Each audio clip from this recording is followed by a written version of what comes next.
श्री शिवाय नमस्तुभ्यम। दर्शकों, विमला दुबे भक्ति चैनल में आप सभी का बहुत बहुत स्वागत है, अभिनंदन है। तो गुरु भगवान जी बता रहे हैं कि इस जलधारी का जल, तो गुरु भगवान जी जो बता रहे हैं उसे आप लोग ध्यान से सुनिएगा। कभी कभी हम लोग को नहीं पता होता है और चीज़ें हम लोग कर देते हैं, तो इसलिए मैं जो भी मुझे गुरु भगवान की वीडियो देख करके मुझे जो भी नॉलेज मिलता है, ये जलधारी का जल भी आप जाएँ जल चढ़ाएँ तांबे के लोटे से। तो आप जब भी जाएँ तो प्रतिदिन आप जल लेकर ना आए, किसी किसी दिन का है कि जिस दिन लाना चाहिए और किस दिन नहीं लाना चाहिए। तो गुरु भगवान हम लोग को बहुत अच्छे से समझा रहे हैं। और जो हमारे आप दर्शक हैं, ध्यान से सुनिएगा। जो हमारे चैनल में न्यू है वो हमारे चैनल को सब्सक्राइब लाइक कमेंट ज़रूर कीजिएगा। बेल आइकन दबाना लोग बिल्कुल ना भूलिए, ताकि जो वीडियो है वो आप तक पहले पहुँचे। तो आगे सुनिए गुरु भगवान जी हमें क्या समझा रहे हैं, तो आप लोग ध्यान से सुनिएगा। तो सुनिए गुरु भगवान की आवाज़ में आगे। शिवाय नमस्तुभ्यं। भगवान थोड़ी ना कहेगा कि तू मेरे पास में आए तो मेरे चरण की रज लेकर जा। भगवान थोड़ी ना कहेगा कि मेरे पास में आकर तू ये लेकर जा।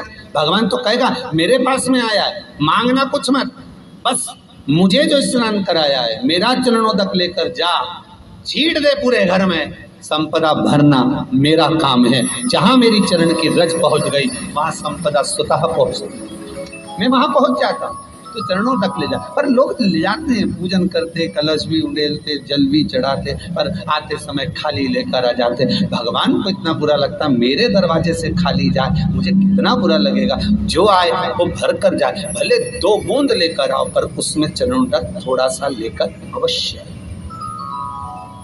हमारी माताएं बड़ी प्रेम से कहती हैं, आप लोगों के मन में भी ये बात जरूर होगा, जितने लोग टीवी पर कथा सुन रहे हो, फेसबुक यूट्यूब पर श्रवण कर रहे हो, आपने भी सुना होगा, घर की जो माताएं होती है, कभी भी घर का रसोई घर का बर्तन जिसमें सब्जी बनाई है, 50 लोग अगर जिमने आ रहे हैं और कह दिया आज का निमंत्रण है, 50 लोगों का पार्टी है, ये है वो है, सुहागिल है या ब्राह्मण भोज है, तो वो जो खीर का पात्र होगा, जो बर्तन होगा, जो सब्जी का पात्र होगा, माँ उसको खाली जल्दी नहीं करती है। भले उसमें सब्जी थोड़ी ना थोड़ी पड़ी रहने देगी, जब तक सब जिम कर नहीं चले जाएंगे तब तक उसमें पटक कर रखेगी। क्यों? क्योंकि उसमें उसकी बरकत है।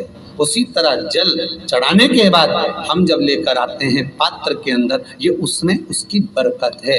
गर्ग संहिता में दूसरी चीज कही, उसको भी समझ लीजिए। गर्ग संहिता में कहा गया, जब आप घर से जल लेकर जाते हो भरकर, तो ये सृष्टि की जितनी नदियां हैं, पृथ्वी पर जितनी नदियां विद्यमान हैं, जितने तालाब, जितने सरोवर, जितने कुंड, जितने विराजमान हैं, उन सारे तीर्थों का जल जब आप घर से लेकर निकलते हो तो वो तीर्थ का संपूर्ण जल आपके कलश में आ जाता है। और जब आप उस जल को शिव पर समर्पित कर देती हो और 2 बूंद चरणादक लेकर जब जाती हो, तो शिव महापुराण गर्ग संहिता पद्म पुराण कहती है, वो जल साधारण नहीं रहता, वो गंगा जल बनकर तुम्हारे घर को पवित्र करने के लिए पहुंच जाता है। वो पवित्र गंगा जल बन, उसको लेकर प्रवेश कर, उसको लेकर पहुंच। 3 तरह का जल शिव को समर्पित होता है, और वो तीनों तरह के जल का अलग अलग भाव है महाराज।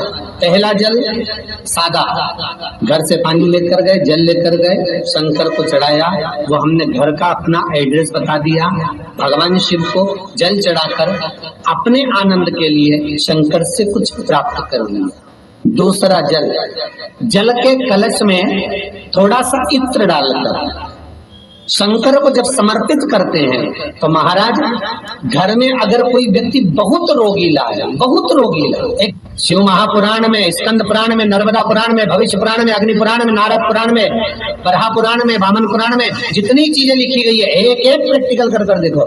तो शिव महापुराण, स्कंद पुराण का यह भाव याद करिए कि 1 लोटे पानी में इत्र मिलाकर, जल में इत्र मिलाकर, बहुत रोगीला व्यक्ति, बहुत बीमार व्यक्ति है, 1 लोटा पानी उसका हाथ का स्पर्श कराकर शंकर को चढ़ाना प्रारंभ कर दीजिए। महाराज केवल 5 या 7 दिन चढ़ाओ, और वो 7 दिन के बाद में उस बीमार व्यक्ति का क्रम देखिए कि उसमें कितना आराम लगा है। औषधि दवाई काम करना प्रारंभ करी कि ना करी,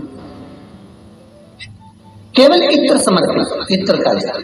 तो पहला जल सादा, दूसरा जल है इत्र का, और महाराज तीसरा जल जो शिव महापुराण के अंतर्गत कहा गया है, बेल पत्र का जल।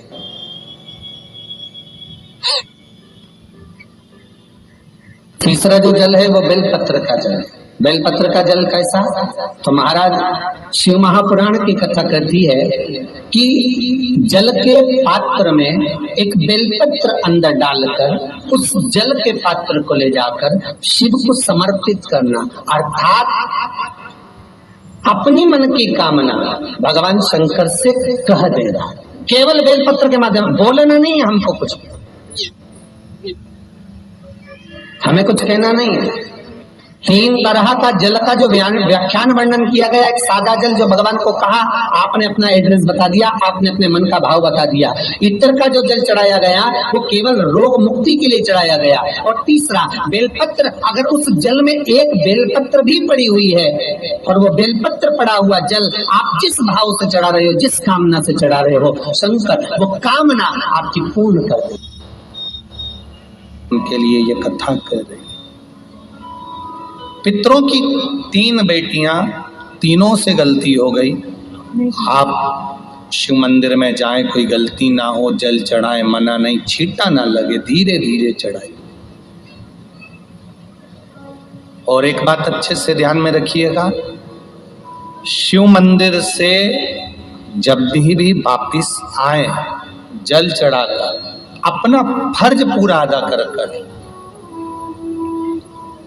फर्ज से मतलब